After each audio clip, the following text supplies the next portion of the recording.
رمضان میاشت تېره شي او الله تعالی راضي نه شي دا لویه بدبختي ده چې رب العالمین هره شپه بېشماره بندګان د اور نه ازادوي او دا د رمضان د اخرنۍ شپې پورې په دې دومره بندګانو کې چې ستا نوم رانه شي دا به لویه بدبخت رمضان داسې تېر کوي چې تاسو پکې د جهنم نه آزاد شئ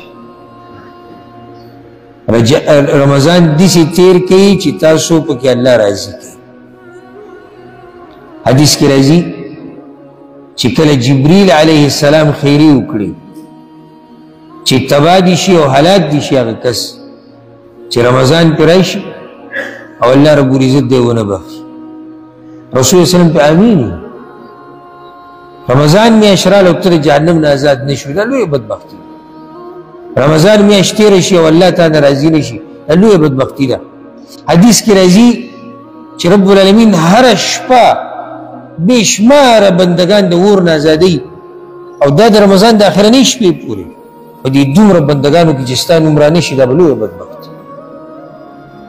په الله باندې ځان آزاد کوي د اور نه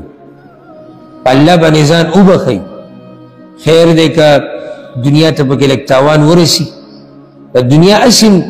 د مرګه پورې زموږ دغه منډې دي نو که چېرته په کال کې یو څو ورځې او الله رب العزت څه ناشنا خبره کړې ده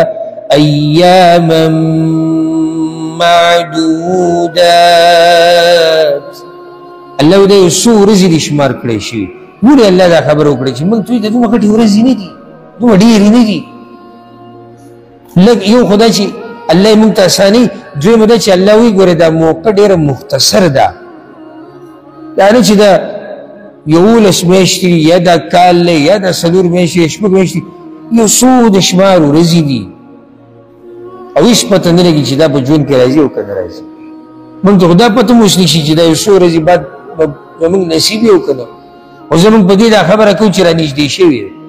څه پته لګي دا به زموږ په ژوند کې او که نه اوس یو سړی چې هغه د تېر شوي روژې نه بعد مړ شوی دی او دنیا نه تللی او هغه تېر شوي روژه په هغې کې په الله باندې ځان نه دی بخلی څه ارمان به د هغه په دې قبر کې څه به غواړي هغه په دې قبر کې او موت او ژوندي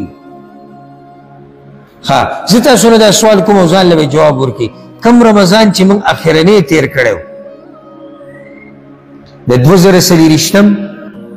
او د 1445 کال رمضان